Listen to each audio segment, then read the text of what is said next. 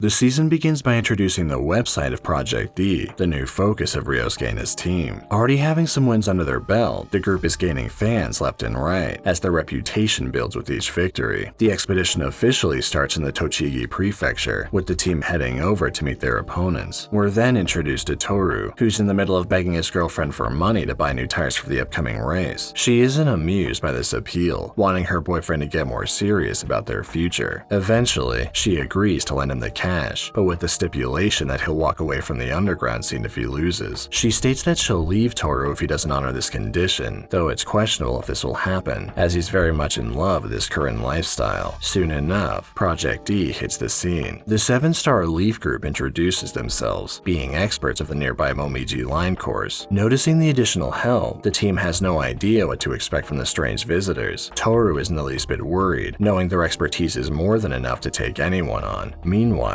Ryosuke approves the current configuration of the 8-6, making it so Takumi will start to feel out the best settings for himself. Confirming that his downhill ace has extensively viewed footage of the course, Ryosuke then expects him to adjust to the real thing while practicing. Keisuke is given similar instructions, and both are told to moderate their speed for the time being. With that, the drivers familiarize themselves with the road, only having a single night to refine their strategies. Immediately after, Takumi returns home for his morning delivery, expected to maintain his routine even now. He returns to the course in the afternoon, taking notice of the dangerous open gutters along the side. Recalling some advice from his coach, Takumi states that this particular aspect of the road will be the key factor in guaranteeing victory. Elsewhere, Toru has his engine perfectly tuned for the match. Surprising his friend, he plans to get rid of it in the near future. He explains that he's been thinking about this for a while now, knowing he can still enjoy himself with only a basic vehicle. The discussion he had with his girlfriend finally sunk in, and he's ready to do what he needs to. That said, Toru plans to go all out one last time. This all-important race will be his way of saying goodbye. Nighttime finally arrives, and with chase rules in play, Takumi will start out pursuing his opponent. Over on the other side, Toru is dealing with an immense amount of anxiety. At the same time, he's thrilled at having the chance to take on such a skilled adversary. The 2 cars head out, and the match officially begins. Ryosuke gives his opinion on Toru's technique, finding his reliance on breakneck drifting to be somewhat rough. He notes that Takumi is similar in his approach, but with one key difference. Their downhill expert is far more experienced in general, allowing for a strategy that would normally be unthinkable. While Project D keeps their cool, 7-star Leaf gets more nervous, learning that Toru is having a hard time gaining ground. They're fully aware that their teammate will only get more impatient, being worried about his performance. At the same time, Takumi now has a read on his opponent, understanding the best way to attack. He starts to pressure Toru, making him question his ability. It's true that maintaining speed is important, but Toru's judgment on how to handle the course is slightly lacking. Nevertheless, the members of 7-star Leaf remain optimistic, as the race can simply hold his position until the next lap. Reaching the final stretch, both cars take notice of the deep gutters. Toru's cautious line leaves a slight opening, giving his opponent a chance to strike. He's confident that there isn't any room to pass, yet somehow, the 8-6 continues to cut inside. Dumbfounded by this development, Toru doesn't realize that he's been overtaken with a reverse gutter trick. Accelerating in the middle of a high-speed turn, Takumi shifts the Trueno center of gravity, providing his front tires with just enough lift across the gap. Watching this move from behind, Toru gets desperate, trying to follow the same path. This goes about as well as you would expect, as the car misses the mark completely. Even worse, the momentum flips Toru's vehicle, sending him flying through the air. He manages to land safely, but he's forced to accept his painful loss. Moving on from this, Keisuke prepares to face Atsuro, the uphill specialist of the local team. Toru warns his companion about the gutter trick, telling him to defend the inside at all costs. Taking this into consideration, Atsuro leads for the first lap, ready to cut off any passing attempts. However, Keisuke isn't planning on using the flashy move, preferring to use his own strategy. Atsuro intends on utilizing a simple approach, combining circuit techniques with major horsepower. He's confident that his frame will be enough to keep his opponent locked down, but this may actually prove to be insufficient. Keisuke has become fully aware of his adversary's unimpressive driving style, wanting to show him how to really handle the uphill. Atsuro continues to push his engine to the limit, relying solely on speed. This ends up being a fatal mistake, as he's overtaken by the FD in a matter of moments. At the starting line, Keisuke explains the issue, stating how Atsuro essentially had the same problem as Toru. The solution is straightforward, though it requires more skill to pull off. After setting new time attack records, Project D finishes for the night. The next day, Toru reports the news to his girlfriend, agreeing to give up the underground scene. It turns out she didn't actually mean what she said, but her boyfriend is willing to accept his loss in stride. Satisfied with the outcome, Toru is glad that he was able to witness such an amazing street performance. He assures his girlfriend that things will be different, ready to embrace a more balanced lifestyle. Following this, Takumi goes back to his usual tofu deliveries. Returning home, he offers to pick up some additional mornings to make up for when he leaves again. He also mentions how running the Akina course allows him to relax and reflect, giving him the opportunity to comfortably test out different strategies. Impressed with his son's development, Bunta is glad that he's come to appreciate what he has. Takumi later visits his old friends at the gas station, eventually being asked about his former love interest. He knows that she's doing well thanks to a letter that she sent, but he doesn't have any time to pursue anything serious. The topic then shifts to Project D, with him staying humble amidst the praise. Mentioning that the Todo school is their next opponent, Takumi gets educated on the team, learning just how formidable they are. Acting as a solid groundwork for professional driving, the institution is full of talented individuals. The leader himself makes his downhill expert Daiki aware of the upcoming match. He even offers to let him use one of the team's premium cars, but his student wants to win without an advantage. Daiki adheres to his own sense of honor, confident that his personal vehicle is more than enough to deal with anyone. Not a fan of the spectacle that Project D has created for themselves, he's ready to take them down a notch. Ryosuke is asked about this very subject, being told that their website might rub people the wrong way. Willing to play the part of the villain, he knows that a fearsome opponent will make for better competition. Arriving at the NS Skyline course, Project D is given clearance to practice for the night. The road may seem inviting at first, though certain factors make it tricky to approach. Nevertheless, both aces get started, burning as much as they can into their mind. Giving an estimate of what they can expect, Ryosuke reveals that Sudo acquired his foundation through this very team of rivals. He's questioned whether they should have waited to challenge the Todo school, but he embraces the trial by fire, knowing things will only get more difficult from here. Following the preparation, some of the Project D members are feeling nervous, as the Todo school hasn't given them any information to work with. This has the opposite effect on Takumi, who prefers keeping his mind on what's important to avoid distraction. Regardless of the circumstances, he calmly embraces the process. On the flip side, Daiki couldn't care less less about the race, not being the least bit interested in beating an old 8-6. His colleague tells him to reframe things, as this is the perfect opportunity to go all out. Advancing to the downhill battle, the chase rules are presented, with Daiki making the conservative decision to pursue for the first lap. He considered finishing things quickly, but curiosity took over, making him want to observe this strange new driver. Takumi also takes note of his opponent, fully understanding that he can't hold back. Rounding the first turn, both cars take off, starting the match. Within moments, Daiki gets all the information he needs, acknowledging his adversary's talent. He's also surprised by the 8-6, having not expected the kind of performance he's witnessing. Nevertheless, Daiki remains full of confidence, knowing victory is still within reach. Done watching the Trueno, he plans to wrap things up before they reach the finish line. Daiki has a perfect discernment of how and when to exit a corner, giving him an edge in recovery speed. This combined with his braking keeps him right alongside the 8-6. That said, for some reason, Daiki can't find an opening to overtake the leader. His full-on assault isn't working, though this is due to Takumi's unique strategy. Ryosuke gave his downhill expert two pieces of advice, with the first being complete concentration on maintaining his line. The second involves concealing his true RPM limit, only giving the opponent a taste of what he's capable of. Outside of his adaptability, Takumi has experience with the formerly sealed 8-6, giving him the frame of reference to control his engine. Despite the risk, Ryosuke knows this plan will pay off in various ways if executed right. Continuing to be met with resistance, Daiki realizes that his curiosity may have screwed his chances. Lap 1 fails to produce a winner, so the drivers move on to lap 2. Daiki assumes that the 8-6 isn't able to go any faster, falling into the trap that was laid for him. Takumi still has a hard time matching the pace, wondering if his engine will be strong enough to keep up. Thankfully, he gets a feel for the new velocity, staying right on his adversary's tail. This has the desired effect, confusing Daiki with the change in speed. Not only that, but he's been manipulated in another way. While Takumi's car has a balanced tire layout, the other vehicle places all of the strain on the front tires. Daiki got greedy early on, resulting in understeer becoming a major detriment in the present. Takumi picks up on this, waiting for a chance to strike. Sure enough, he finds a straightaway that does the job, using his additional engine power to charge ahead. Braking and gear shifting at just the right time, Takumi is able to cut inside, finishing the race by the end of the second lap. Ryosuke is thrilled with the results, leaving Takumi satisfied that he was able to live up to his expectations. Shortly after this, Keisuke introduces himself to Sakai, the Todo School's hill climb expert. Starting in the pursuit position, Keisuke is very much aware that his opponent is going for a one-lap finish. He's prepared to meet the challenge, expecting one hell of a dogfight. The two cars line up, and the uphill battle commences. Sakai has an odd preference for his vehicle, installing a turbo despite it being deemed unnecessary. While this may be the case, he's tailored the extra velocity to have a few unique appliances. The most basic one is not giving his opponents a break, dashing ahead whenever possible. Another application involves a bit of trickery. Turning a corner, Sakai uses his brake lights to fake out the other car. He then uses the turbo to shoot forward, watching his adversary struggle to catch back up. The last move is arguably the deadliest. Sakai heads into a turn at a ridiculously high speed, inviting his pursuer to match the rhythm. Within moments, he shifts back to a manageable pace, leaving the chaser to realize their mistake after it's too late. Caught in this trap, Keisuke is headed straight for the guardrail, though he just barely manages to recover in time. At this point, he's had just about enough of these deceitful practices, ready to get even. Sakai is expecting his opponent to be more nervous, but unfortunately for him, the opposite happens. Keisuke gets fired up, fearlessly charging over the line to get a jump on the leader. As both cars approach the next turn, Sakai finds himself in a dangerous position, forced to slow down to avoid multiple points of collision. Effectively using the inside lane, Keisuke pulls ahead, overtaking Sakai. Project D has once again defeated their competition, but adding insult to injury, they then proceed to do their usual time attack, beating the old records. The Todo School refuses to let this slide, planning to use their secret weapon for revenge. This actually goes back to just before Project D arrived in enemy territory, as one of the Todo School's graduates had been keeping tabs on the situation. Being a professional racer, Tomoyuki Tachi doesn't want to interfere for various reasons. However, he does intend to jump in if things go south, though he's not expecting anything crazy to happen. Tomoyuki arrives in person shortly after the loss of his old classmates, asking for information about their respective matches. Learning about the damage that was done, he's surprised, but not shaken. He notes that records constantly change, borrowing Daiki's car to prove this point. Despite him not running the course in 2 years, Tomoyuki quickly tears through it, reclaiming the time attack in a single lap. Amazingly, he states that he could finish even faster if the vehicle is properly aligned. The members are hyped, hoping that their ace will teach Project D a lesson. Unexpectedly, Tomoyuki refuses, declaring that outside help will only serve to cheapen the school's honor rather than restore it. Disappointed in everyone's mindset, he decides it would be better if he didn't get involved. The group's leader agrees with this call, knowing that setbacks make for valuable teaching tools in the long run. That said, he notices that his visitor is dealing with his own set of problems. Tomoyuki explains that his nerves are getting the better of him, resulting in continuous losses, as well as a lack of financial support. Being encouraged to go through with the revenge match, he's told that the solution he needs will be found in the heat of battle. Meanwhile, Bunta returns home after testing out the current 8-6, impressed with how it feels overall. He's informed that the races are difficult despite this, though he reminds his son that losing has its own merits. Changing the subject, Bunta states how at this point, Takumi has pretty much made the 8-6 his vehicle. With this in mind, he decides to keep an eye out for a new car that he can use, making his choice a secret for now. Ryosuke later receives a message from their former competitors, specifically from Tomoyuki. Unexpectedly, he's then called by his old rival Kyoichi, who explains just how intense this next challenge will be. Sudo gives a single piece of advice, recommending that Ryosuke be the one to do the driving. Back at the Todo school, Tomoyuki is practicing with one of the team's premier demo cars. Content with the performance, he's instructed to go all out for his own benefit. He adds one small request to meet his preference, taking his coach's words into consideration. Arriving for a Project D meeting, Takumi gets to show off a new modification of his vehicle. Everyone is introduced to the Hapogahara course, a Todo school favorite that's equal parts uphill and downhill. Only one member will be chosen for the race, with the final decision being up to the team leader. Briefing the group on the circumstances behind the match, Ryosuke is adamant that they can win with the right strategy. Told about Project D's trial runs, Tomoyuki isn't impressed to say the least. He's not interested in gathering intel, fully confident in his abilities. Heading to the course, both aces take their time to feel out the unique aspects of the area. It turns out that Ryosuke ended up partially listening to Sudo's advice, using his own vehicle to test things prior. He's left drained by the combination of his multiple responsibilities, so he grabs some sleep while he has the chance. The team is worried about the outcome of the race, wondering if victory is even attainable at all. The night of the rematch finally arrives, with the Todo school bringing a crew of their own. Calling his two drivers over, Ryosuke is ready to reveal his choice for the duel. Against everyone's expectations, he goes with Takumi. The two of them run the track before the officials start, leaving Keisuke behind without an explanation. It seems the other team also figured that Keisuke would be racing, already having a strategy in place. Caught off guard, they have no idea what to expect from the 8-6. The vehicles line up side by side, meaning this time, the winner will be decided with a single lap. Following the countdown, the duo takes off, starting the match. Amazingly, the Trueno manages to round the corner first, taking an early lead. Ryosuke assumes that this was intentional on the opponent's part, as the capabilities of the 8-6 have been revealed. Ryosuke is also aware that they're outclassed when it comes to both tactics and power, leaving his group feeling hopeless. However, a certain X factor was the basis on which he selected Takumi, hoping it'll be enough to carry them to victory. Tomoyuki is already planning a point of attack, waiting to see how the 8-6 will fare on the upcoming stretch of rough pavement. Watching it successfully adapt, he knows that it's only a matter of time before his chance comes. That said, it doesn't take long for him to lose interest in the race, doubtful that he'll be able to find what he needs. He continues on regardless, passing the halfway point with his pride intact. Meanwhile, Ryosuke reveals the big picture of Project D, including what his goals are with the duo he chose. His aim with Keisuke is developing a professional racer, one that can apply a multitude of skills to any course. The objective with Takumi is producing a specialist, someone who's able to face the unpredictable nature of the streets. Given who they're up against, it only makes sense to strike with the opposite style. Unfortunately, Takumi has his work cut out for him. As the other car finds an opportunity to cut inside, Tomoyuki takes advantage of the disappearing line technique, concealing himself to overtake the leader's path. Nearing the final section, he's ready to claim a win for the Todo school. This may prove to be more difficult than he thinks, as the Trueno sticks to his bumper. Takumi is now the one applying pressure, fully utilizing his powerful engine. Not only that, but he's in his element as the pursuer, fiercely chasing his opponent. Rounding the endpoint, the duo makes their way back to the starting line. Takumi needs some way to reclaim the lead, deciding to mimic Tomoyuki's move from earlier. However, he puts a dangerous spin on the trick, cutting his lights before entering the next corner. This has the desired effect, impact, throwing his opponent into a state of confusion. Caught off guard, Tomoyuki looks over in horror as the 8-6 reappears next to him. Takumi was able to steal the inside for himself, using this positioning to charge ahead. Surprised by his adversary's resilience, Tomoyuki finally has an inkling of what his lesson is supposed to be. Not wasting any time, he employs a more underhanded circuit technique to nudge the 8-6 out of his way. The cars have traded places once again, and the finish line draws ever closer. The Project D members wonder what plan Ryosuke had for their teammate while driving, told that it was nothing more than a basic outline. Using this, Takumi builds on it intuitively with his own methods. His next idea is incredibly risky, as he turns his lights back off and keeps them off. He intensely focuses on what Ryosuke showed him earlier, following the faint glow of the other car. While Tomoyuki is thoroughly impressed, he knows that his victory is all but secured. Ryosuke continues to gamble on Takumi's X Factor, knowing just how much he's capable of. Approaching the goal, both drivers push as hard as they can. Suddenly, an animal of some kind jumps in front of Tomoyuki, forcing him to dodge reflexively. Thanks to this, Takumi gets his opening, illuminating his path for the final stretch. It was a hard-fought battle, but due to a stroke of luck, he acquired just enough distance to emerge as the winner. Tomoyuki concedes his loss, acknowledging Takumi's ability. He thanks the school's leader, understanding the importance of remembering where you come from. You know, this is kind of like someone else's revelation in terms of appreciating their home course. Either way, Tomoyuki is doing much better, prepared for his return to the circuit. Ryosuke even does him a kindness in the manga, leaving this particular win off the record. Going back to his usual deliveries, Takumi reflects on the previous race, wanting to get better for the sake of the team. These thoughts get interrupted as a Subaru Impreza suddenly comes towards him. Full of pride from his last race, Takumi wants to take on this random opponent, knowing he can't lose on his own course. Unexpectedly, the newcomer puts up quite a fight, sticking closely to the 8-6. Takumi decides to use his signature gutter trick to pull ahead, only for the Impreza to do the same thing. The mystery driver takes the lead on the next straightaway, becoming the new unofficial champion of Akina. Easing off the throttle, Takumi reluctantly accepts his loss, dumbfounded by what he just witnessed. Later on, he stops by the gas station, receiving praise from his friends in regards to the recent Project D victory. Takumi is grateful for the kind words, but he feels like he doesn't deserve them after what happened with the Impreza. The group then heads over to Akina Pass, giving Itsuki the chance to enjoy his 8-5's new turbo unit. In the middle of this, they're quickly passed by a Sylvia, leaving Takumi relieved that it's not the other car from earlier. Being asked his opinion on the improved 8-5, Takumi gives a detailed rundown of the vehicle's current state. The guys are impressed with his breakdown, noting how far he's come since he started racing. Eventually, the Sylvia from earlier makes another appearance. The occupants waste no time in making fun of Itsuki's 8-5, pointing out a number of different aspects. Claiming to be a circuit racer, the driver's arrogance is apparent as he continues belittling the smaller vehicle. Iketani finally gives the duo a piece of his mind, stating that their skills must be lacking if all they can do is use speed to flex on others. The pair leave soon after, but they stop before heading downhill, wanting revenge on the group of locals. Feeling discouraged, Takumi refuses to take them on, so Iketani steps up instead, counting on his friend if things go south. The impromptu match commences, with the driver of the Sylvia ready for the challenge. Chasing after them in the 8-5, Takumi reassures his friend, declaring that any vehicle can be driven with the right technique. Observing the race from behind, he once again shows how much he's grown, fully understanding the strengths and weaknesses of the cars in front of him. Iketani gets past partway through the match, leaving the 8-5 to tag in for him. Takumi ends up confusing the passengers of the Sylvia, making them think the same opponent caught back up. He brushes past their supposed ultimate technique, using the gutters to cut inside with little effort. Afterwards, the guys marvel at their friend's ability to take charge of the road. While Takumi managed this race with ease, he still needs to get his head in check before it's too late. Project D's next target is the Saitama Prefecture, home of a local driver going by Kyoko. She isn't really interested in her friend's romantic talk, preferring to focus on the underground scene. That said, if she's going after anyone, there'll be a better racer with similar taste in cars. Elsewhere, Keisuke heads to Sadamine Pass to gather reference footage for the upcoming match. Kyoko returns to the shop she was at previously, as she lost her cell phone while driving away. She's told where it is by Keisuke, who found it earlier in the nearby parking lot. Thanks to this chance encounter, Kyoko gets totally enamored with her new rotary prints. That night, the course's downhill runner Nobuhiko talks about Project D, interested in their visit. It turns out that Kyoko is talented herself, as she's the uphill expert for the team. Unfortunately, her practice isn't as smooth as usual with Keisuke in her thoughts. Making things worse, she finds out that he's the opponent she'll be facing on the road. Project D's normal routine kicks off, but Ryosuke informs the two racers that this area will be different, particularly for his brother. It immediately becomes clear what he's referring to, as the path is rough in a variety of ways. Meeting her friend the next morning, Kyoko brings up her conflicting feelings about the match. She's told that it's actually a great opportunity, since the two can get closer through their shared interest. Taking these words to heart, she's looking forward to the race now more than ever. Nobuhiko eventually reports his findings on Project D, noting that the 8-6 is an especially dangerous foe. Despite his reservations, he plans to do his best to keep up on the downhill. The uphill section is where he thinks they have a chance, placing his hopes on their team's ace. Kyoko may be in good shape, though the same can't be said about her car, as the engine loses power during practice. Keisuke swings by moments later, stopping to make sure his opponent is alright. Having the situation explained to him, he doesn't pull any punches, chastising Kyoko for ignoring a problem that could have been fixed earlier. Leaving it at that, Keisuke drives off without another word. Kyoko is devastated by this recent turn of events, but thankfully, there's still hope as Keisuke returns with help. Following a quick diagnostic, the black FD is back in working order. Keisuke has done everything he can for the sake of the race, expecting Kyoko to give him a good fight in return. She plans to do just that, determined to make this night a memorable one. Over with Project D, Ryosuke explains that his brother still needs improvement in certain areas. He wants this course to provide a better understanding of accelerator control, knowing it'll be invaluable going forward. Choosing positions for the match, Kyoko decides against the easier option, wanting to show her crush what she's capable of. Providing some last-minute advice, Ryosuke only serves to confuse Keisuke with a vague statement. Regardless, the cars take off, starting the race. Keisuke watches his opponent from behind, trying to figure out how she's doing so well on the rough course. Conversely, Kyoko couldn't be more relaxed, simply enjoying the chance to show off her driving. Ryosuke notes how his brother's twin turbo unit isn't optimal for the pass, putting both racers on relatively equal footing. He knows a different configuration could have made things easier, but he wants Keisuke to properly build his skill. While his sibling already has a solid foundation of pedal work, Ryosuke is positive that he can push it even further. Keisuke is still trying to get a handle on this, wondering how to gain overall stability. After a few more turns, he gets the basic idea, though he realizes that it's far simpler in concept than in practice. Kyoko is determined to draw the match out as long as possible, hoping they'll continue beyond the first lap. Unfortunately, a slip-up gives Keisuke the missing piece he needs to win. A single turbine engine allows for plenty of power, but the rotation range isn't as balanced as the twin turbo. Testing this out, Keisuke causes a brief disruption, confirming his opponent's poor recovery time. Kyoko tries to catch back up, though it's already too late, as she gets left behind within moments. Preparing for the downhill race, Takumi is surprised to hear that he'll be leading for the first lap. Nobuhiko has a reason for this positioning, as he plans to use it for reconnaissance. Ryosuke presumably knows what's going on, instructing Takumi to go slower on purpose. He doesn't want to give too much away though, approving a quick finish after a certain point. With these odd conditions in place, the second match commences. Nobuhiko is blown away by his opponent's ability, doing his best to keep the pace. He eventually starts getting suspicious, feeling that something is off about the 8-6. Sure enough, once they pass the first hairpin turn, Takumi reveals his true power, leaving Nobuhiko in the dust. In the midst of this, Kyoko shows gratitude to Keisuke for the race, as well as taking care of her car. She then receives a rare compliment from her crush, glad they could end things amicably. Going on to ask if he has a girlfriend, Kyoko is thrilled to hear that he doesn't, leaving immediately after. Following the downhill race, Nobuhiko reports his findings to Wataru, as he'll be indirectly taking on the 8-6 in his own territory. Nobuhiko is ready to pass the baton, providing a strategy that'll ensure victory. The next day, Kyoko is congratulated by her friend for putting herself out there. She decides to go the extra mile for Keisuke, wanting a makeover before she sees him again. Approaching him after a night of practice, she's hopeful that something good will happen. Talking for a bit, Kyoko tells him the reason for her visit, being honest about her feelings. Keisuke ends up shooting her down, not wanting to get involved with anyone at the moment. Trying something else, she promises to keep her distance while watching him from afar. She follows up with a proper confession, giving it to him straight. Keisuke states that he likes her in a roundabout way, but goes on to say that that's the entire reason she'll be a distraction. Leaving her in tears, he gets in his car and drives home. As much as he wouldn't mind a relationship, Keisuke is determined to keep up with Takumi's progress. It's worth noting that the manga showed the two uphill drivers sharing an indirect connection of sorts during their match. I hope this blockhead decides to pursue it one day, because this is cute and I need this to happen. Kyoko is at a loss after being rejected, not sure what her next move is. obstacles. Thinking it over, she steels her resolve, aiming for promising results. Elsewhere, Wataru meets up with Nobuhiko at a restaurant. He then introduces Sakamoto, their new secret weapon. Having a background in professional rally driving, he's ready for whatever they need. Nobuhiko brings up the topic of FR vehicles, going on to reveal what they'll be using against the 8-6. Taking it for a spin, Sakamoto gets a handle on the Suzuki Cappuccino. Nobuhiko factored weight into the downhill equation, confident that this lighter car is exactly what they need to win. Returning from his deliveries, Takumi is surprised to find out that he's the new owner of the 8-6. Bunta states that he's got another vehicle lined up, though he continues to hide which one he chose. Keisuke later heads over to check out Mei's Pass, the location of the next match. On the way, he's asked about giving Kyoko a chance, remaining firm in his decision. The girl in question learns that the local teams have joined forces, looking to battle Project D in unison. She agrees to pitch in, but her resolve isn't entirely convincing, as she's still in love with a certain someone. Told about the prestigious background of the Takahashi brothers, Kyoko is advised against pursuing Keisuke any further. Despite this warning, she holds fast to her personal mission. Project D eventually arrives at the new course, learning that the weather may be a factor come race day. Regardless, the duo begins their practice before the rain interferes. Nobuhiko is actually hoping for a storm, knowing the slippery curves will be to their benefit. All of the locals observe the visitors, with Kyoko being the lone exception, still conflicted about who she wants to support. After a few laps, Ryosuke advises his brother to adopt a low visibility strategy to prepare for the worst. Worrying about Keisuke, Kyoko ends up coming to the course the next morning, finding his FD parked off the road. She manages to wish him well on the race, though this leads to a lucky break, as Keisuke invites her out to eat. After sharing a nice meal together, Kyoko drives them back, only for Keisuke to fall asleep in her car. Waking up later on, he thanks her for the relaxing time he had. Takumi eventually gets his first glimpse of the local group's new weapon, having no idea what to expect. Sakamoto decides to lead, planning to end things by the first lap. Wasting no time, both cars line up for the downhill, starting the race in the pouring rain. Watching the impressive handling of the Cappuccino, Takumi can tell that he's in for one hell of a match. He recalls the words of his coach, having been informed that his usual strengths will now be reversed. He was also encouraged to remember his most difficult opponent, as their moveset will become his biggest advantage. Sudo was given as a reference point, leaving Takumi to figure out the rest on his own. Before this can be applied, Takumi needs to come to terms with the fact that his cornering won't be as reliable as he'd like. His opponent is extremely capable in this regard, having a method in place that's hard to replicate. Still, Sakamoto acknowledges the other driver, knowing this rain battle would be nearly impossible for most people to carry out. Gradually, Takumi comes to understand the slight edge he has thanks to his engine. This leads him down a more aggressive path, realizing the meaning behind Ryosuke's advice. It turns out that his chance to strike may arrive sooner than later, as Nobuhiko panics about the rest of the course layout. Takumi starts to get a heightened sense of how the elements are affecting the 8-6, utilizing this information to get a leg up on his adversary. Beginning to lose ground, Sakamoto doesn't have a clue what the other car is planning. Sure enough, it doesn't take long for Takumi to change strategies, abandoning his focus on corners to get better positioning with faster acceleration. Sakamoto is dumbfounded by this approach, especially given the lack of perception from the water all around them. While this is a fair assessment, Takumi has acquired considerable experience with low visibility conditions, able to stick closely to a mental line. On top of that, he's far more accustomed to his vehicle, using his car of choice effectively while his opponent has only had a limited amount of time to adjust. Sakamoto is on high alert, expecting some sort of counterattack at any moment. Proving him right, Takumi spots an opportunity, attacking a corner from the outer lane. The two charge towards the next turn side by side, with neither car backing down. Unfortunately, the Cappuccino's handling gives it just enough speed to block the inside, forcing the 8-6 to retreat. Despite this setback, Takumi isn't deterred, willing to make another move when the chance arises. He manages to find one a bit later, making a gamble that could prove to be fatal. Pulling ahead, Takumi briefly takes the lead, but the oversteer from his maneuver sends him towards the outer ditch of the road. He just barely avoids it, though the other car easily reclaims its position as a result of the misstep. Thanks to Takumi's incredible luck, he's able to continue, but needs a different idea to work with. Both drivers reach the final stretch, and Sakamoto has no intention of allowing more passing attempts. At the same time, Takumi is met with a moral dilemma, wondering if a simpler strategy will lead to a hollow victory. He goes back and forth with himself, having a hard time deciding on the action he should take. For now, Sakamoto plays defensively, occupying the center to provide better reaction time. He carefully guards the road, desperate to hold on until the second lap. Becoming aggravated Aggravated by this cheap way of doing things, Takumi finally makes his choice. Turning off his headlights, he disappears from sight, utilizing the cappuccino's water spray to full effect. Sakamoto moves further inside out of panic, giving the 8-6 enough space to move outside. With one last definitive move, Takumi claims the victory for his team. Afterwards, Ryosuke clarifies what he meant by matching Sudo's technique. Kyoichi's use of core fundamentals kept his mind clear, preventing hesitation when an opening presented itself. A win is a win, and in Takumi's case, the progress of Project D is paramount, confirming his earlier choice as the correct one. On the opposite side, Sakamoto is getting chewed out by his teammates for the loss. He explains what he witnessed, but still can't come to terms with what happened, blown away by his opponent's ability. Elsewhere, Wataru shows off his new upgrade, trading a bit of engine power for quicker acceleration. He's confident that it's exactly what he needs to win, though Keisuke is more than ready to accept the challenge. Once again, the home team decides to lead for the first lap. Both cars get counted down, charging forward to start the next match. Wataru knows that the early part of the course will show the skill of each driver, as speed will be far more restricted. Not only that, but he wants an endurance fight, as he has the unit to handle this kind of situation. Keisuke isn't necessarily at a disadvantage here, given that he's improved his pedal work even more since the previous battle. Wataru may have plenty of pride, though he still acknowledges his opponent's technique. Neither vehicle makes any progress initially, with both eventually heading into a second lap. Pursuing from behind, Wataru is biding his time, waiting patiently for his opportunity to strike. Keisuke has no issue doing the same, using his newly acquired abilities in a tricky environment. Observing the start of the third lap, Takumi notes how the deciding moment will come only after things have been drawn out even more. Gradually, Keisuke spots the chance he's been looking for, as the other car's movements have become a bit shaky. Wataru gets pushed harder, but he's determined to maintain his concentration. The pressure continues to build, and he's fully aware that he won't be able to hold on forever. Narrowly avoiding a sudden brake maneuver, Keisuke realizes that he's in the same boat. Suddenly, the rain gets more intense, lowering visibility even further. Wataru attempts to increase the car's wiper speed during a turn, though he forgets about a small dip in the road, resulting in the vehicle spinning out. Staying cool, Keisuke hugs the inside, passing by to finally end the race. In the middle of the earlier match, three notable things take place. First, Sakamoto approaches Takumi, interested in talking about something. They get on the topic of personal motivation, with Sakamoto wondering where Takumi's source comes from, as the driving he witnessed was anything but amateur. Takumi provides a simple answer, stating that he wants to be good enough to avoid burdening the rest of the team. He never gave it much thought before, though he's come to understand that his surroundings have been invaluable to his development. Of course, he also notes his favorite car, as well as the friendly rivalry he has with Keisuke. After this, Kyoko arrives to cheer for her beloved prince. They notice each other after the race, but sadly, Keisuke leaves without saying anything. Finally, the regular gang came by to see Takumi's duel, watching his wild move at the end. Finding out that Wataru is running the uphill, Itsuki locates his sister Kazumi for a reunion. The friends go back to chatting casually like they used to, making Iketani jealous, and in no way foreshadowing another development with Mako. Parting ways, both of them exchanged phone numbers, something they couldn't do previously. Eventually, they meet up again at a restaurant, properly catching up for the first time in a while. Itsuki is honest about his relationship status, though his friend is surprisingly in a similar boat. They start hanging out more regularly, and at one point, Kazumi ignores a phone call from someone. Naturally, Itsuki gets the wrong idea, thinking his chances with her are quite high. Elsewhere, an unknown third party approaches Wataru, desperate to speak with his sister. Her brother contacts her about the situation, getting shut down within moments. Sulking nearby, Iketani catches sight of a familiar car, deciding to eavesdrop on his friend's romantic development. It turns out that things are really heating up, as Kazumi suddenly makes a request to stay longer with their companion. Presenting the idea of getting a room somewhere, Itsuki is amazingly met with agreement. Kazumi is honest about her involvement with a recent boyfriend, though she's willing to try something with Itsuki to get over him. She's also transparent about her active sex life, hoping it won't be problematic for the new relationship. Before they can go anywhere, Wataru pulls up to the convenience store with the ex-lover in question. The man presents his true feelings with a heartfelt speech, wanting to get back together with his old girlfriend. Not having any of this, Itsuki is confident that it's his time to shine. Encouraging Kazumi to follow her heart, he's dumbfounded to watch his love interest ditch him in favor of the other guy. Kazumi heads out shortly after, leaving Itsuki alone with his tears. The rejection is painful enough, but he then goes on to discover the other friends who are listening in. If you want a silver lining to this, apparently Itsuki's married in the sequel series MF Ghost, so I guess there's that. Outside of these happenings, Takumi is back to his morning deliveries. His usual routine gets unexpectedly broken as he comes face to face with the Impreza that beat him previously. In an even stranger turn of events, Takumi is told that this very car will become part of a new rotation. Finally putting the pieces together, he realizes that his dad is the one who smoked him. He reluctantly gets a handle on the vehicle, tearing up Akina Pass just like always. Little does he know that Bunta has provided his newest training tool, one that's guaranteed to shake things up more than ever. Sure enough, after his first experience driving the Impreza, Takumi faces a major problem that he isn't quite sure how to explain. Bunta lays it out plainly for Yuichi, stating that he wants his son to see what it's like behind the wheel of a newer car. In short, the Impreza's capabilities are more impressive than what the older 8.6 has to offer. As a result of this realization, Takumi starts to lose his original conviction, going on to think about the girl he left behind. He feels a wave of regret wash over him, making him question if he made the right choice in pursuing his current path. Frustrated, he continues to analyze the Impreza while trying various different techniques. For better or worse, it surpasses his expectations. Takumi gradually gets more desperate, doing his best to find an edge for the 8.6. This hyperfixation only serves to hinder him, leading to a big mistake during practice. Coming to terms with what he has, Takumi is determined to improve his abilities as much as possible, for his own sake and for the team. Heading to the gas station later on, he learns about the tragic event that his best friend went through with Kazumi. Wataru follows up on this, inviting Takumi out to discuss a few things. He opens with an indirect apology, hoping his words can be passed along to Itsuki. Afterwards, he provides a bit of info on the next group of challengers Project D will be up against. Takumi goes on to change the subject, wanting a second opinion on his favorite car. Wataru agrees that the 8.6 is only capable of so much, though he doesn't know why Takumi is worrying about it given his skill set. Mentioning his defeat against the Impreza, Takumi admits that he's struggling with the impact that the impromptu match had on him. Wataru talks about his own issues with taking on newer vehicles, but also states that he's meeting the challenge by improving himself more than anything else. In a similar vein, Takumi is encouraged to take a smarter approach to the next race using a tool he already has. The Impreza is 4-wheel drive, so learning more about it will highlight its strengths, while also revealing its weaknesses. This is easier said than done though, as Takumi has yet to find anything he can label as a downside. Elsewhere, Project D's next opponents are planning to make a healthy profit from their victory. Of course, they want to ensure an easy win, preparing to use a different set of tactics to make this happen. Project D eventually arrives at the Tsuchisaka course, getting ready for their usual practice runs. However, the opposing team wants to split the road time in half, allowing each group to do their own individual runs and observe the competition. The situation certainly isn't optimal, but Ryosuke decides to accept these arbitrary conditions in the interest of keeping things moving. He thinks there's value to be had in the racers being forced to adapt, though he's worried that unknown factors could cause a problem. This hunch turns out to be correct, as the opposing team has a plan to hinder Project D. Waiting for the FD to pass, other members of the group splash oil on the course to cause an accident. Keisuke notices the hazard a little too late, smashing his vehicle against a guardrail. Naturally, he wants to get revenge on the obvious perpetrators, though Ryosuke advises against making things worse. Keisuke is told that the damage is too much to fix in one night, essentially forcing him out of the race. He gets especially heated as one of the opponent's returns just to taunt them. Receiving the desired reaction, the visitor uses this dialogue to his advantage, provoking Project D even further. He's asked if they can postpone the match for a week, but he refuses outright, stating it's not his fault if the deadline isn't met. Left to figure things out, Ryosuke instructs Takumi to continue practicing while they clean up the mess. He also chooses to sideline his brother, claiming that his lack of awareness is to blame for what happened. While these words come across as overly harsh, Keisuke can only face the truth, desperate for some kind of solution to turn the situation around. The next morning, most of the team rallies together to help repair the broken car. Keisuke knows that the effort could amount to nothing, though he still wants to do his best to be ready by nighttime. Everyone works tirelessly through the day, gradually bringing the FD back to the road for the time being. The test drive starts out well enough, but unfortunately, the vehicle can't handle the strain of turning right, rendering it useless. Not sure what to do from this point, Keisuke has his thoughts interrupted by a familiar car. It turns out that Kyoko came to the course to give encouragement, having no idea about what took place. Getting an idea, Keisuke hopes that she'll be willing to help. Wanting to borrow Kyoko's FD, Keisuke appeals to his brother, needing his approval before anything can happen. Interestingly, Ryosuke had a similar plan, preparing a different vehicle to use in lieu of the damaged one. He may have maintained his calm persona during the initial incident, but he very much has a bone to pick with the ones who caused the wreck. They aren't sure if they're their opponents will allow for a substitution, though a bit of smooth talking brings them around. Ryosuke gets the feeling that there's more to this than they realize, assuming money to be a motivating factor. Regardless of the reason, Project D gets ready, with Keisuke thrilled to be back in the race. Starting in pursuit position, he's left to chase after Aikawa, the Evo 5 driver of the opposing team. Aikawa's strategy isn't exactly complicated, using the lead to charge forward as much as possible. What he doesn't know is that Keisuke is already somewhat used to his new ride, thanks to his observations while racing Kyoko. In short, love prevails once again, and I'm going to be very upset if this doesn't lead somewhere. As expected, Aikawa is a fairly base-level driver, counting on speed that he doesn't fully utilize. Keisuke takes a wide line through a certain corner, planning to pass on a long straightaway. He's aware of the obstacle that's coming up, holding his position as the other driver gets more nervous. After a brief game of chicken, Keisuke is given the lead, surprised there wasn't more of a fight. Following this, Aikawa confronts him about this move, but he quickly realizes that he's out of his depth. Keisuke then returns the car to Kyoko, satisfied with their performance. The second match has Takumi going against Ichijo, the opposing group's Evo 6 racer. Before they begin, Ichijo uses some intimidation tactics, warning that Project D is in for a world of hurt. He offers to protect the other driver, but only if he's allowed to win. Takumi brings this threat up to one of the other team members, with neither one of them being affected by the cheap move. Beginning in pursuit position himself, Takumi is ready to give his opponent a taste of his abilities. This may prove to be a bit tricky though, as Ichijo never intended on running a clean race from the outset. The first part of the match is uneventful, as Takumi manages to keep up with his adversary through exceptional cornering. Thinking more about the Impreza, he compares his father's technique to the current vehicle, coming to understand the weakness of the other driver. As a result of the constant pressure, Ichijo starts moving more defensively, hugging the inside lane. He does his best to hold out for a certain straightaway, planning on losing his persistent follower there. Unfortunately, his car slides hard to the outside during the next turn, resulting from the leftovers of his previous dirty trick. He manages to recover, but it's far too late, given that the 8.6 had a huge window to cut inside. Despite this, Ichijo refuses to quit, punching the throttle to catch back up. This only does so much, as his braking technique pales in comparison to Takumi's skill. The race comes to a close in a matter of moments, ending the night in victory. Following this, Project D learns that the other team wasn't bluffing about the warning, preparing to leave before things get too hairy. The Takahashi brothers prioritize the rest of the group, willing to stay behind for their sake. The opposing side is ready to jump in themselves, given that the additional support stacks the situation in their favor. Arriving on the scene, a crew of dangerous thugs are looking for a brawl. With nothing more than a tool, Keisuke heads over to take them on. The encounter takes a wild turn after they meet, as the strangers are not only familiar with Keisuke, but they also hold him in high regard. The driver's colored past has unexpectedly come in handy, dispelling any potential violence that may have happened otherwise. Unfortunately, the group that called in the favor isn't nearly as lucky, getting their just desserts for playing dirty. It turns out that Keisuke formerly ran with biker gangs, building quite the reputation as a delinquent. Somehow, everything managed to work out, and Project D is no worse for wear. Canceling the time trial for obvious reasons, the team is simply satisfied with the continuation of their winning streak. Project D is now on hold for a while, as Keisuke's FD needs to be repaired before the next challenge. Paying back Kyoko for letting him borrow her car, Keisuke picks her up for a date. While taking in the sights, Kyoko pleads with Keisuke to let her continue cheering him on, though she's also willing to offer her car again if need be. He deflects all of this with some nice words, stating that they can talk about it more later on. Embracing the mood, Kyoko enjoys the evening immensely as they dine together. She even gets the opportunity to experience Keisuke's driving, amazed by how smooth it is. He gradually starts talking about his past, getting a little more into what we saw during the last race. Ryosuke was the one who broke him out of his destructive lifestyle, showing him the world of street racing and giving him a purpose to work towards. Owing his brother a debt of gratitude, Keisuke has every intention of supporting his endeavors. With this in mind, he cuts to the chase, once again shutting Kyoko down.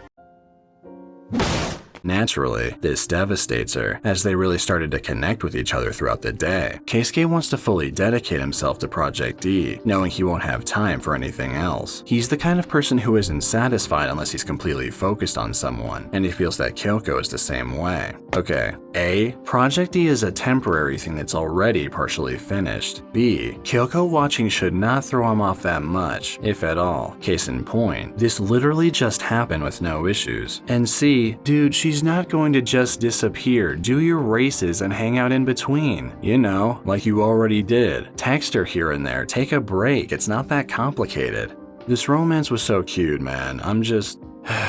In the anime, Kyoko ends things by asking Keisuke to go full throttle, and he does. In the manga, she talks with her friend and gets a bit of closure, and in both versions, I'm sad. Keisuke's married in MF Go, so I'm going to pretend that things worked out. Outside of this tragic event, Ryosuke is not only planning on fixing the FD, but he also intends to give it an upgrade. In the meantime, Project D gets ready to do some reconnaissance on their newest target. Takumi is left to continue practicing, testing out techniques with both delivery cars. He's efficiently utilizing some serious visual training, attempting to find the best methods to beat each vehicle. This has the unseen benefit of compounding his improvement, as any discovery he makes will apply to the H6 and the Impreza. Eventually, the FD is reborn, with the new modifications meeting Keisuke's approval. Having better acceleration and handling, the revitalized car should be up to any challenge. Project D is now completely functional, preparing to head to Ibaraki Prefecture to take on the Mount Tsukuba Fruits Line course. Purple Shadow is the local team here, with 2 members in particular standing well above the rest. Far from being intimidating, the older men are more friendly than expected, looking forward to having a good time in the near future. Before the trip, Takumi gets called out by Wataru, taking the opportunity to thank him for his earlier advice. Takumi's progress has been steady since their last meeting, and even if he suffers a loss at this point, he knows that everything he's learned will still carry over. Project D finally makes their move, bringing an additional support fan as a precautionary measure. Arriving on the scene, the team has a cordial meeting with the other group, going infinitely smoother than their last encounter. As both racers get their laps in, the contents of the extra van are revealed, holding tires to allow for more consistency during practice. There's also a moped inside, giving the drivers a chance to examine the course up close in a more timely manner. Partway through the night, Purple Shadow's uphill racer Hoshino comes by with a proposition for Keisuke. Rather than just doing the hill climb, he's looking to combine it with the downhill for an extended match. It doesn't take long for Keisuke to entertain the idea, interested in testing his limits. Finishing up in the morning, both drivers are informed that they'll have nicer arrangements for relaxing. They attempt to refuse, but Ryosuke orders them to take advantage of it, as they'll need every edge they can get. The two go over problem areas of the course, doing their best to nail down some form of strategy. After getting some sleep, they check out the details of the road, though Takumi takes considerably longer than Keisuke. Finally, nighttime comes, with the rules of the hybrid uphill race being established. Hoshino takes the lead position for himself, hoping to wrap things up in a single lap. This spells trouble for Keisuke, as his instructions this time involve maintaining a 7-second gap behind Hoshino. Receiving a countdown, the cars take off, starting the race. Known as the Godfoot, Hoshino pairs remarkable pedal work with the exceptional grip of his GTR. Despite its heavy framework, the vehicle easily makes it through corners thanks to the driver's technique. All of this puts heavy strain on the tires, and most cars trying to match this output would be stiffly penalized for it. Keisuke was told to save his traction for the downhill portion, gambling everything on the conclusion of the first run. Hoshino gradually picks up on this, but he has no intentions of playing defensively. Watching his opponent charge ahead, Keisuke now has the difficult mental task of keeping a specific pace without getting impatient. Rounding the top of the course, Hoshino heads back down, passing his adversary on the way. Keisuke quickly does the same, punching the gas as he begins the next stretch. Ryosuke gets a report that his brother came very close to the advised margin, content with these results. Keisuke stays in hot pursuit of his opponent, finally catching back up to him after the halfway point. Making up some of the time he initially lost, he's ready to battle the leader for his position. Impressed by this resolve, Hoshino pushes forward harder than ever. An unfortunate side effect crops up, as the GTR's tire traction is rapidly wearing down. Thanks to this development, the distance closes between him and the other driver in a matter of moments. With only a few corners remaining, Keisuke makes one final move from behind, staking to the GTR's bumper. He manages to hold on successfully, bringing the two of them into a second lap. Keisuke is in much better standing as the leader, though he's forced to deal with immense pressure from the huge vehicle chasing him. If he can stay up front long enough to clear the uphill portion of the course, then his handling on the downhill should guarantee his victory. This is easier said than done, as Hoshino makes an attempt to pass on the outside. Unexpectedly, he ends up backing off, receiving some valuable info from the encounter. Soon after, a subtle difference can be seen in Hoshino's demeanor. Throughout the entire entirety of the race, he's constantly been talking to himself about whatever comes to mind. He's able to take the edge off by doing this, focusing just enough while holding back his true power. It's when he stops his dialogue that things get noticeably more intense, and Hoshino hasn't been saying anything for quite a while now. Regardless, Keisuke dashes for the turnaround, confident that he's got this race in the bag. Smashing these expectations, Hoshino does the unthinkable, pulling next to the FD at the top of the pass. Both cars circle the midway point, heading straight for a collision. However, Hoshino cuts inside slightly faster, forcing the other driver to the outside. His wild maneuver paid off big time, earning him lead position for the downhill. Getting even crazier, he starts drifting the massive frame of his car around corners, generally thought to be impossible to pull off. By doing this, the lack of traction becomes less of a factor, and the size of his vehicle kills any chance of being overtaken. Keisuke doesn't back down, matching every move with his own powerful technique. The battle is certainly flashy, but it can only last for so long, as the tires of both cars are nearing their limit. Gradually, the GTR's weight plays against itself, causing lots of oversteer. This fully manifests during one of the final turns, as Hoshino unintentionally bumps into the FD. Keisuke hits the guardrail as a result, though thankfully, he manages to maintain control. Miraculously, this slip-up allows Keisuke to regain the lead right at the end. Keisuke prepares for a third lap, but he's given the win by forfeit, as his opponent isn't able to continue. Still, Hoshino couldn't be more satisfied, glad he could take part in such a memorable race. Moving on to the downhill-only section of the night, Takumi begins the first lap out in front. The opposing team's driver Joshima opens with some friendly conversation, inquiring about Takumi's choice of vehicle. Receiving some backstory, he's amused by the circumstances surrounding the old car. Before the match, Takumi receives a very straightforward piece of advice, given that his adversary has no notable weaknesses. Ryosuke also mentions the necessity of not trying to pin down any movements, as this could backfire heavily. The countdown commences, and both cars shoot forward, starting the race. Known as the God Arm, Joshima uses a technique that's somewhat odd, as he only ever drives with one hand on the wheel. Having the other hand dedicated to shifting gears, his overall handling skills are in a league of their own. A familiar feeling gradually washes over Takumi, involving a certain Akina battle he couldn't win. By the end of the initial run, he's somewhat discouraged over the current stalemate, but his opponent is perfectly content with how the battle is proceeding. Reversing positions, the vehicles start lap 2. Takumi has a more difficult time pursuing, giving it all he's got just to keep up. What's worse is that Joshima isn't even trying to get away, because he eventually wants to win by passing his adversary. He intends to achieve victory his way, regardless of how much harder it'll be to make that happen. Takumi is dealt an additional blow as he watches the competition from behind, causing him to doubt his own judgment of the course. As the endurance match carries on, both cars eventually find themselves in the middle of lap 6. Takumi struggles to follow his coach's advice, as he continually compares what he's doing to the other driver. Ryosuke calls for a pit stop to refuel the vehicles, allowing Takumi to see his adversary's data. Amazingly, despite the variation in his lines, Joshima has kept the exact same pace every time he's been the leader. While this may be the case, he's starting to feel the pressure with each new rotation. Joshima acknowledges his opponent, but he's done biding his time, preparing to finish things on the 7th lap. Ryosuke reiterates the importance of not getting drawn into the other driver's path, encouraging Takumi to find something unique that works for him. Ryosuke also brings up potential shortcuts, stating that they might be perfect for a counterattack. Unfortunately, this may not even be an option, as Takumi's tires start losing traction. The same can be said for Joshima, though his calculated plan has taken this into consideration. It turns out that he intended on claiming the gutter space for himself, using it to narrowly cut inside. During the next series of turns, the 8-6 understeers, allowing the lead position to be stolen. Confident that the race is over, Joshima pays multiple compliments to his opponent for lasting as long as he did. He's now ready to bring this match to a close, throwing caution to the wind as he heads towards the finish. However, the battle isn't over yet, with Takumi taking advantage of multiple gutters to catch up. He continues doing this around various turns, surprising his adversary with his tenacity. His time on Akina has more than gotten him used to these cornering tricks, keeping him in the fight. Pushing his technique to the max, Takumi drops his lights, removing him from sight. He then reappears deep on the inside, temporarily causing his adversary to break his one-handed style out of necessity. This unpredictable move is just what Takumi needed, placing him back in front. Not having the height of the 8-6, Joshima's car couldn't replicate the extreme cornering even if it wanted to. Thanks to this development, both drivers head into lap number 8. Joshima doesn't have much left at this point, deciding to unveil the best possible route he can follow. Takumi maintains his own line, doing what he can to persevere. Regrettably, Thankfully, it's not quite enough, as the other vehicle gains more distance with every turn. Joshima's in prime position to finally conclude the race, but only if he can hold it together long enough to cross the finish. In an act of desperation, Takumi hooks the nearby gutters to bring himself closer. By the second corner, his luck runs out, as repeated use of the trick ends up destroying his suspension. He quickly comes to terms with the situation, knowing there's nothing more he can do. Incredibly, he's saved at the last second by Joshima's unbearable fatigue. Shocked at the strange sight, Takumi slowly rolls past the nauseous driver to the goal. A number of factors led to this outcome, and anyone would be understandably exhausted after the intensity of an 8-lap race. Takumi feels unsatisfied with this victory, but Ryosuke reiterates an earlier point, stating that any win is still a win. He also notes the valuable lesson that was learned, expecting it to be applied in various places going forward. Ryosuke believes that Takumi has some insanely good fortune keeping him on top, when in reality, the explanation is rather simple. Having the only operational car, Keisuke makes an attempt to beat the current time attack course record for the uphill. Despite multiple tries, he isn't able to do it for obvious reasons. He does receive a nice consolation prize though, being offered a ticket to the pro world by Hoshino. Politely refusing, Keisuke knows that he has far more to learn before he's ready to make the jump. Takumi then makes a sudden request to observe Joshima's driving up close, grateful when he's readily accepted into the passenger's seat. Echoing the younger racer's mindset, Joshima is aware that the key to improvement is to constantly aim higher. He's happy to share his techniques, hoping they'll be able to help in the future. Believing this to be a fateful encounter, Joshima ends the night feeling content with the meeting. Afterwards, Takumi tries one-handed racing in the Impreza, finding it difficult to keep complete control. His ability with this may be lacking, but as we've seen, he only gets better the more he practices. As the sun rises on a new day, 4th stage comes to a close. Out of all the entries in this series, 4th stage is probably my favorite for a few reasons. The first one involves the art style. While 3rd stage may have the best look to it, 4th stage has the grittiest visuals by far, and it really sets the tone for Project D. This season primarily takes place at night, making for plenty of dramatic shadows on characters and backgrounds. The environment is also more serious in general, revolving around a constant high-stakes battle for victory. This ties into the next point, being the races themselves. Thanks to a few more years of tech advancement, the car CG is pretty smooth, with the camera angles adding to the experience. There's a nice variation in the shots, providing a look inside of the vehicles, outside of them, and at the courses being run. It's entertaining watching each match play out, aside from a few potential exceptions. The fun factor partially comes from the increase in difficulty that each race brings, though the other part relates to the technical side. The first 3 seasons had Takumi winning mostly through his pre-existing technique while he improved his fundamentals. In season 4, he's actively being taught things that not only build on these skills, but also carry over into other races. For instance, Takumi is given instruction that increases his mental concentration. He's then put into a position that pushes that focus to the max, gaining the ability to hone in on a mental line. From there, he applies those experiences and combines them in a rain battle, being unfazed by the lack of visibility. Without spoiling anything, season 5 pushes him even further. I was a viewer that came into Initial D being satisfied watching Takumi beat opponents with flashy moves. It's perfectly fine to turn your brain off to enjoy that, though as time went on, I gradually got invested in the mechanics leading to each win. The first half of the series balances character moments with racing developments, and they do a good job with this. That said, this part focuses heavily on the car aspect, with nearly every episode being a learning opportunity. I know some people are split on their feelings towards this shift, but I personally really liked it. The last point I'd like to bring up is the friendly rivalry between Takumi and Keisuke. In first stage, this was a far more antagonistic relationship, as Keisuke was simply angry that he'd been defeated. Second stage showed him being a little more considerate towards his adversary, wanting to avenge him after the engine blowout. He goes a bit further in third stage, requesting Takumi's presence in Project D, while still having every intention of getting him back in the future. By fourth stage, both drivers are on the same side, though Keisuke remains prideful like always. They're constantly observing each other's growth, not wanting to lose out on any progress. Outside of their personalities being opposites, the driving style that each one is pursuing differs as well. They may be highly competitive, but there are multiple instances where one will complement the other, showing the mutual respect they have as teammates. This makes for a nice dynamic of shared responsibility, getting better for the sake of Project D and for the purpose of a final showdown. I also like a lot of character moments, even if some of them don't go anywhere. Fourth stage has a lot to offer, leaving me satisfied overall. Following the conclusion of fourth stage, the anime would go on hiatus for the next 6 years. There were a few additional entries released during this wait, similar to the break after third stage. Most of these are somewhat minor, though one gives some closure closure to a pre-existing storyline. To start with, we have Wastegate, 2 extra manga chapters that take place during 4th stage. They initially came out in 2001 alongside the 3rd stage movie, but I felt they'd fit better here after establishing Project D. The first episode features Keisuke practicing on Akina Pass during the early morning hours. In the midst of this, he narrowly avoids hitting a girl who is left in the middle of the road. She asks him for help, but gets refused within moments. Keisuke is eventually convinced to bring her with him in his car, though he plans to get rid of his passenger as soon as possible. Experiencing his impressive racing skills, the girl has a surprisingly good time riding along. Unfortunately for Keisuke, the relief he was expecting is nowhere to be found. He's also unaware that the young woman he picked up is starting to get interested in him. Eventually, the guys who dropped her off in the first place come back with sinister intentions. Confronting Keisuke, they gradually recognize who he is, running away before they piss him off. Keisuke desperately chases after them to return their companion, impressing his passenger even more. The two strangers manage to get away, but only as a result of losing control on the way down the pass. Tired of this ongoing distraction, Keisuke brings the girl to the train station, receiving a present for his efforts. Not caring in the slightest, he quickly drives away, heading back to where he needs to be. Chapter 2 shifts the scene to Akagi Pass, where Ryosuke and his assistant Fumihiro are taking a breather from the grind of Project D. The two talk about the progress of the team, with Ryosuke being reassured that there's nothing to worry about in regards to the help he's receiving. During the conversation, Fumihiro suddenly falls to the ground in pain. Having the symptoms described to him, Ryosuke uses his medical knowledge to estimate what the cause is. He knows that reaching a hospital is crucial, so he rushes down the road with his friend in tow. Further ahead, a wealthy car enthusiast is busy bragging to his passenger about his experience with fancy vehicles. Ryosuke shows up behind him a little later, prompting the stranger to accept the challenge of outracing the sudden opponent. Naturally, this exchange only lasts a few seconds, as Ryosuke is the far superior driver. The rich guy refuses to admit that he was outdone by a Japanese car, insisting he was defeated by a more impressive model. Thanks to this downhill excursion, Fumihiro is feeling better, in a sense. The final panel states that he's not actually in any danger, so yeah, quite the adventure. Following the first entry of the Battle Stage OVA, Battle Stage 2 came out roughly a year after the ending of 4th stage. Much like the initial episode, this one also acts as a race compilation, collecting every match from Season 4. The CG visuals are slightly better in places, every encounter has a brand new Eurobeat song to go with it, and the overall length is about 30 minutes longer than its predecessor. The biggest draw is the inclusion of 2 additional races that were never animated. I used manga panels to show those particular Keisuke matches for this reason, but if you want to see them in motion, they're fully fleshed out in this collection. Ultimately, if you're a big fan of the dogfights, you can enjoy watching them isolated here. This leaves the final side piece before we get back to the main event. If you were hoping for more of Mako, you may be glad to know that there's an OVA that follows the events of Extra Stage, originally released a year after Battle Stage 2. While it also has a manga version, this one hasn't been translated, though raw scans of it can be found online. Oh my god!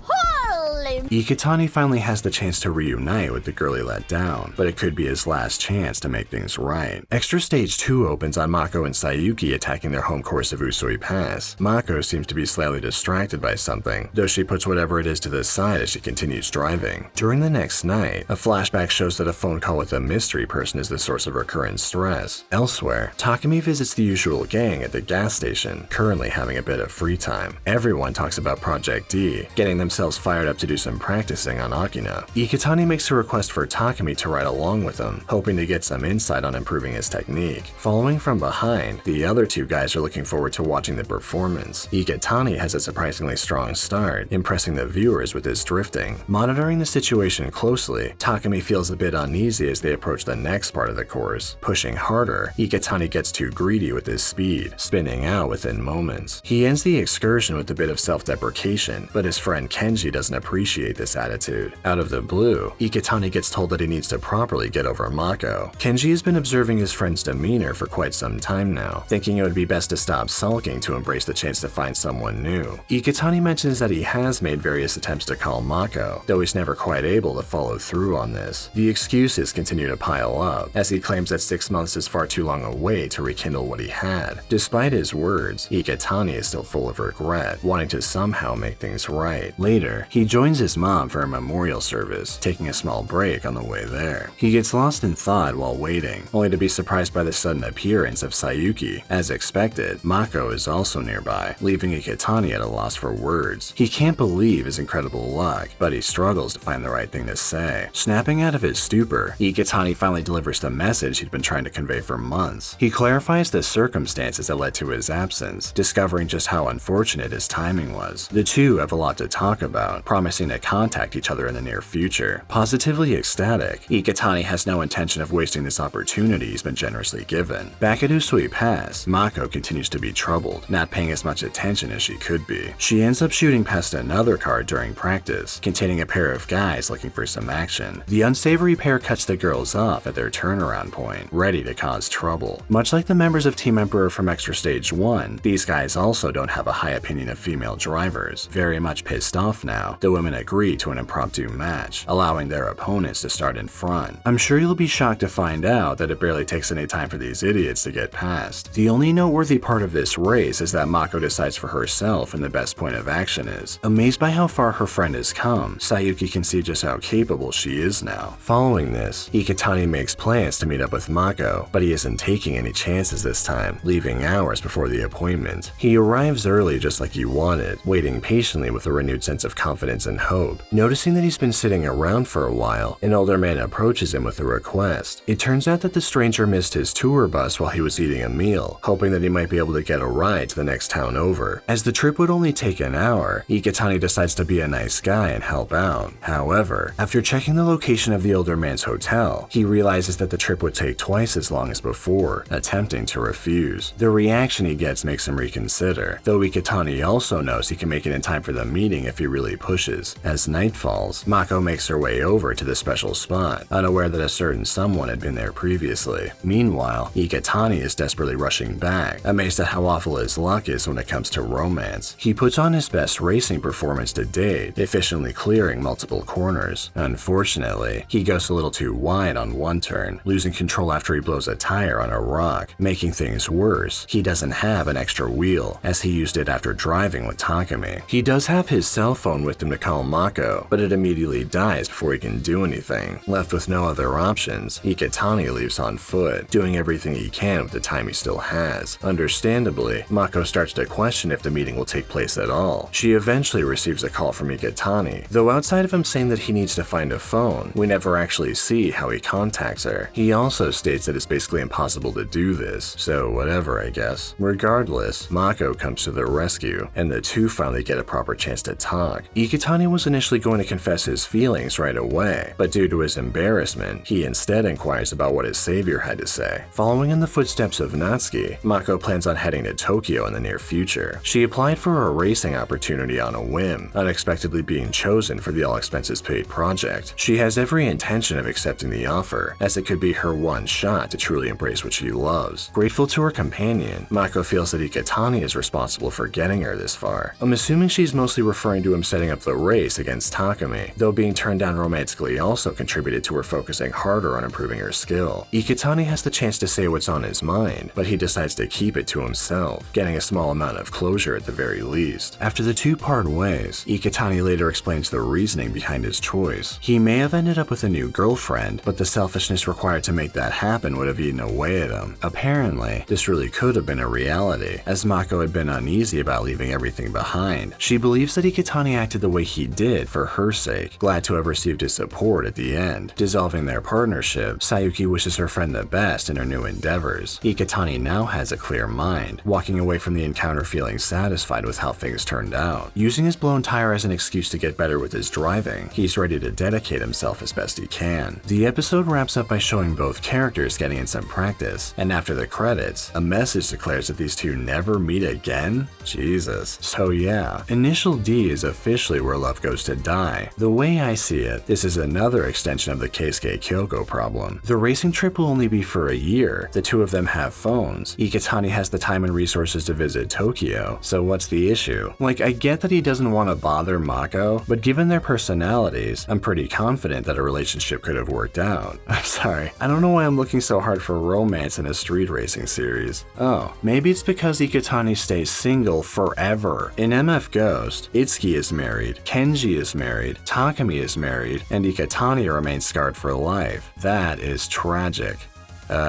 Yeah, so I guess we'll move on to 5th stage now. I need some coffee! Initial D.